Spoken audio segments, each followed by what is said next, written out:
Hey everyone, Internet PCS book reader here. Today I want to talk about All Over Creation by Ruth Ozeki. The last time I read Ruth Ozeki's book was when I first started uploading videos on YouTube, where I knew even less than now on how and what to do. Of course, there's still a lot I don't know about making these little videos, but I can pretty confidently say that I knew better compared to 2 years ago. I think it was her last book, A Tale for the Time Being, a story that was filled with a lot of that good Eastern Zen philosophy. It was one of the best books that I read that year, and it was a story that is still near and dear to my heart. I have been wanting to read more of her books, but it just slipped my mind completely and I just forgot. Thankfully, last month I bought too much non-fiction and I decided to find more fiction to balance it out, and I remembered Ruth Ozeki, so I decided to get this one, All Over Creation. Set in the 70s, Yumi Fuller, or Yami, is the daughter of Lyot Fuller, the owner of the largest potato farm in Idaho, and Momoko, the Japanese woman he met in, well, Japan. It's in Idaho, so of course having a foreigner attract more attention than usual. It doesn't help that Lyot is the largest man on that side of Spud Hut, and Momoko is a tiny woman. Thankfully, the Fuller family do own the largest business there, so Yumi did not experience bullying. It helped that she's pretty now to be the popular kid. In their school annual Thanksgiving stage play, where the school lied about what America did to the indigenous people who owned the land, Yumi got to always play as the Indian princess. Meanwhile, Cass, her friend, had always played as the potato, but that was 25 years ago. Now in the 90s, everything has changed. The Fuller farmland has been sold to everyone else's. Cass is married to Will, and Lyot and Momoko live alone with Cass being their partial caretaker, while Yumi was gone to who knows where. But Lyot is dying. Colon cancer and a few heart attacks will do that to a person. Meanwhile, Momoko was in either late-stage dementia or Alzheimer. She can't exactly take care of herself, let alone Lyot, and despite Cass helping out, she's still not family. She has her own life to live with her family, so they need to find Yumi. When they're at the tender age of 14, there's a new teacher that came. I'm not going to name the teacher because the script doesn't deserve a name. Let's just call him Mr. Pedo. Mr. Pedo is more worldly than what Yumi is used to, and he pays more attention to her than she is used to, especially around her face that her parents in the 70s did not know how to handle at all. And Mr. Pedo know how to manipulate these things until he caught Yumi in his grooming net, eventually causing Yumi to get pregnant again. This is still at the 70s, even now in 2025 there are people who don't know how to react sympathetically, so it's worse back then. Lyot became almost catatonic and Cass' father decided to pull out his belt, so Yumi did the only thing she can think of, run away from everything. She ran to Hawaii and pursued her education there. She wrote some letters back along the years trying to reach out Lyot, Momoko, and Cass, but Momoko is the only one who responded. Time passes, she graduated, had a kid, have more kids, and she eventually lost contact with Lyot and Cass, and the letter for Momoko to stop coming once her Alzheimer's kicked in.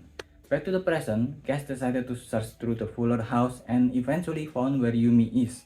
Then with this new thing called the internet, Cass managed to contact her and give her the news. Yumi is coming back home after 25 years. Meanwhile, two things happening at the same time. In a small town near Idaho, a group of very typecast hippie activists against corpse genetic engineering came riding a car fueled by vegetable oil. They are peaceful activists who went around grocery stores putting out a show and telling people the danger of genetically engineering crops. The second thing is that Mr. Peto, the ex-teacher that changed the trajectory of Yumi's life so much, is now working at a big cost PR company defending New Life, a mega corporate that is marketing their genetically engineered crops that have pesticides built on them. He was aiming for a promotion to move to Japan because he is Mr. Peto and Mr. Asian fetish, but instead his boss moved him to Idaho. Since Yumi is a professor that is researching plant science at her university, and Cass now owns the potato field that used to be the Fuller's potato field, their path will eventually cross. But for now, Yumi arrived at the airport with her three kids picked up by Cass. They drive to her old house, or right now the house that belonged to Cass, because Lyot sold everything to her for hospital fee because America's healthcare is just that bad. Yumi was really only planning to stay at Idaho for a month because of her teaching job in Hawaii and the kids' school. But Lyot and Momoko's condition is worse than she realized, and she is aware that they are not Cass's responsibility, they're hers. It is a book that is written in early 2000 and it shows kinda the plot progression and the writing, including all the unnecessary and sometimes uncomfortable section is there, but they are a part of this conversation about shit. Cass and her husband Will have been having some difficulty in getting a baby. They are trying again after seeing and helping to care of Yumi's children. Then one of the activist youth, Frank, has been having sex with another activist, Charmy, and he managed to get her pregnant basically on their first sex. Lyot, who have been so sick for so long that he can't even farm potatoes again, have been helping Momoko in her little gardens, planting a variety of plants and flowers, and seeing how all these different flowers help the other plants to grow. It's holistic farming, the type of farming that many farmers like Ian Tolhurst have tried, planting other non-farming plants to enrich the soil. Unfortunately, Lyot and Momoko are too sick to farm anymore, and because of how sick they are, Yumi decided to lengthen her stay, and her kids even goes to school in Idaho now. But unfortunately for her, long distance job, taking care of kids, and taking care of her parents who won't cooperate with her is too much for her despite Cass's help. It was at that moment that an unexpected help came. The activists came to Idaho because they read Lyot all letters to the Farmer Association and was deeply moved with what he said about keeping genetic engineering out of farming that they decided to visit him. They're the ones who help out with taking care of Lyot. And the activists genuinely like both Lyot and Momoko. Lyot because he teaches them more about farming with his old speech to the farmer youth back in the day with a lot of wisdom that made him the biggest farmer before all of his heart attack crippled him. And Momoko with her little garden, where unlike farmers that only plant one type of species of plant that weaken the soil in the long run, causing it to have soil degradation from having the same nutrients taken away over and over again by the farmers. They usually then try to overcompensate with upping the chemicals in the fertilizer to keep up with their gain need during harvest, but that eventually led to the crops being poisonous. On the other hand, there's Momoko Little Garden that is so full of diversity. There are multiple species of each vegetable, not just one shape of potato or tomato and that's it. This biodiversity is the key to many successful farms to have a healthy crops. That's why the activists want to preserve what Lyot and Momoko have and offer to Yumi to help out with her parents as long as she let them stay there. Some police came out to look for the activists and Yumi really doesn't like cops because she's a runaway, especially when one of the cops have a grudge on her for not letting him do more to her when they were kids. But she really needs the activist's help because even now with Cass's help, she was overwhelmed and Cass won't be able to help forever. Things got even worse when Mr. Pedo arrived at Idaho. He pretends to be a journalist and he manipulated Yumi's insecurity and her attachment to the past caused by her broken childhood that he broke. While pretending to be on her side, he hired a conservative in Idaho to rile up other conservatives and all the cops at the town against the activists, calling them hippies and sinners.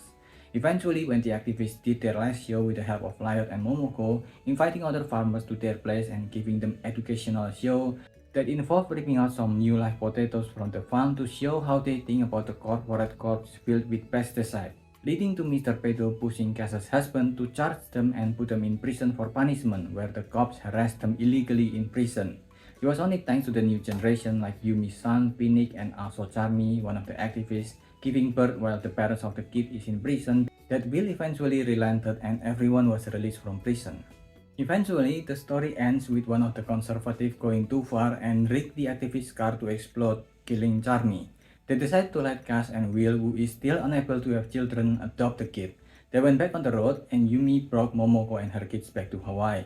Despite some of the initial over-the-top introduction to some of the characters, it's a very good grounded story that believes in the future of humanity, seeds the beginning of life. It doesn't hold back at portraying the difficulty that we will have to face in regard to the injustice done in our life in this area. I mean, the corporate that is creating New Life Seed is still an active company. Mr. Pedo, while getting fired from his job, went to Canada, most likely doing scummy things there once he arrived. But the story is also very clear that each new generation, while having to deal with worse stuff than the previous generation, are also equipped with how to handle them better. I mean, look at Greta Thunberg. Despite mainstream media ignoring her after she is more aware about capitalism's hold on climate change, developing companies, etc., she is still at the forefront of climate issue even now after such a long time has passed. I give this book a 4.25. What do you think? Let me know if I missed anything, so leave your thoughts in the comment below and subscribe to the channel. That's about it. See ya.